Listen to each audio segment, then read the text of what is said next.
viaduct ng off-ramp. Meron na yung parapet wall dito sa kanan. Tapos yung on-ramp naman, dalawang pier columns na yung nandun. Tapos may mga rebar cage yun sa unahan.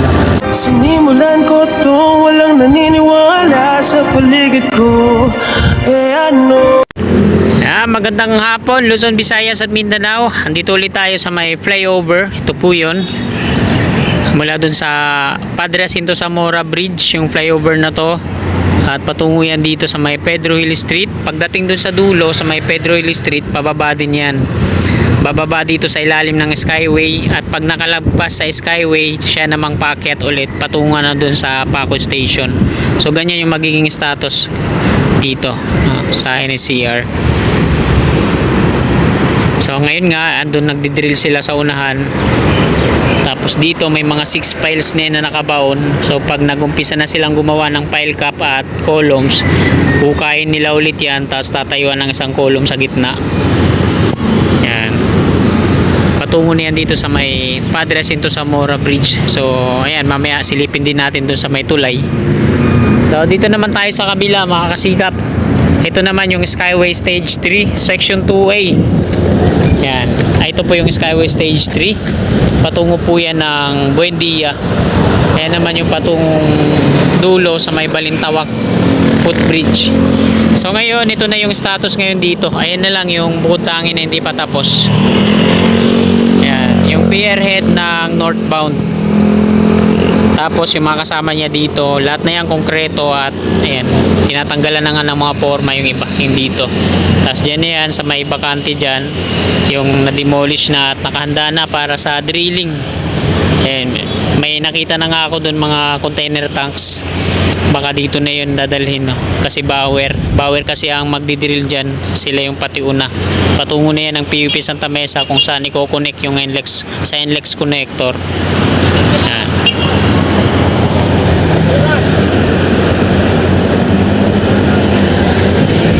So yan po yung pinaka latest na progreso update natin ngayon dito, araw po ng Sabado. Ayan mga kasikap, dadako tayo dun sa may PUP Santa Mesa. Ayan, punta na tayo dito habang maliwanag pa para makunan din natin dito.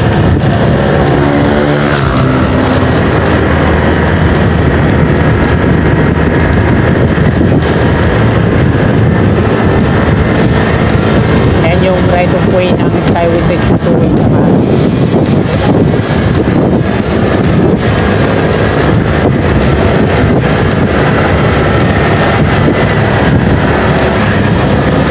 Ayan, pangalawang ano na to dito, bentonite container tanks.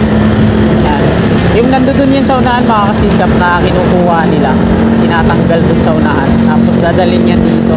Pangalawa na yan dyan, yung nakaraang nating update, meron din isa na tinanggal na dun.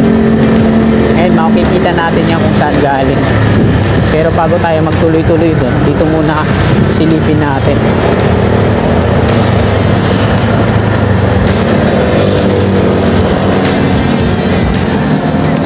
So same pa din naman mga kasikap, di pa naman na totally natatanggal tong tulay.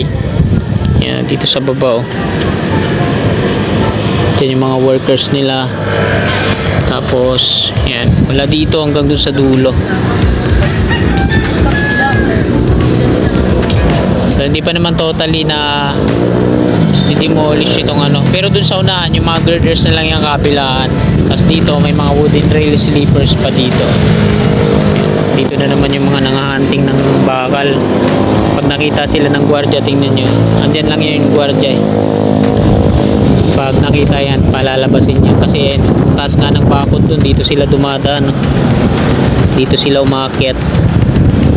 Yari kayo, nandyan lang yung gwardiya niyan.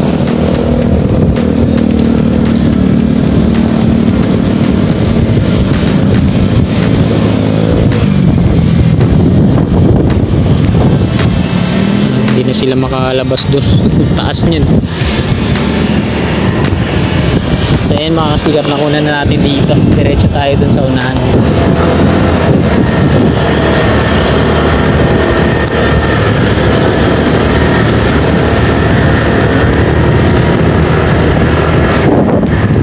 Sa kaya nila dinala yung isang bentonite container tanks. Yung nauna dito. Pangalawa na to. Diyan ang ibakan ng mga bentonite slurry. Pag nagdi-drill. Kasi magdi-drill na yan sila dito sa kaliwa natin. Sa Skyway Section 2A.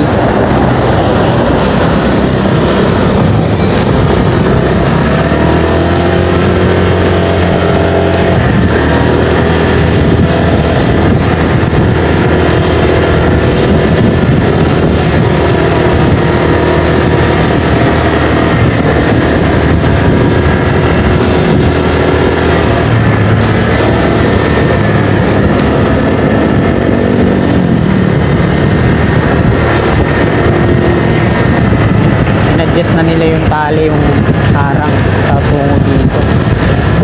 Ayan yung mga steel girders. Dito yan sa Skyway Section 2A na ano nila dyan, install. Dami na yan. Ay, pupuring sila dito sa kanan. Ayan, dalawang concrete pa.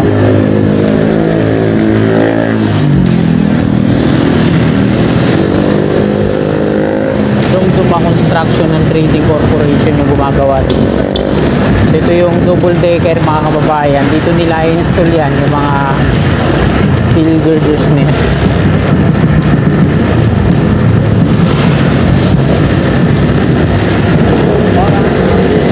Kala ko nga nag-umpisa na sila dito. Hindi pa pala.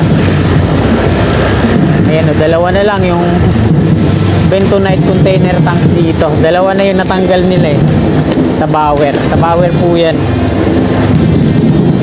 Dito tayo dito mga kasikap at dito tayo mag-e-end ng ating vlog.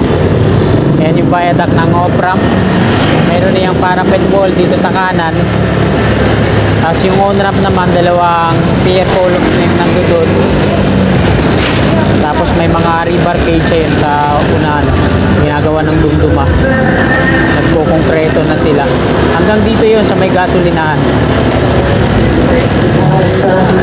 May dating gasolinahan dyan.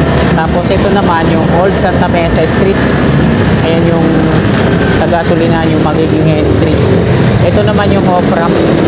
Patungo yan dito sa may Valenzuela Street hanggang dun sa may Ramon Magsaysay Boulevard, Bimapay Street.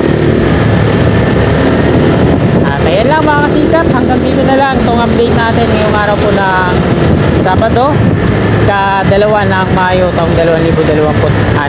So alas 6 na po, sakto. Ayan, magandang gabi po.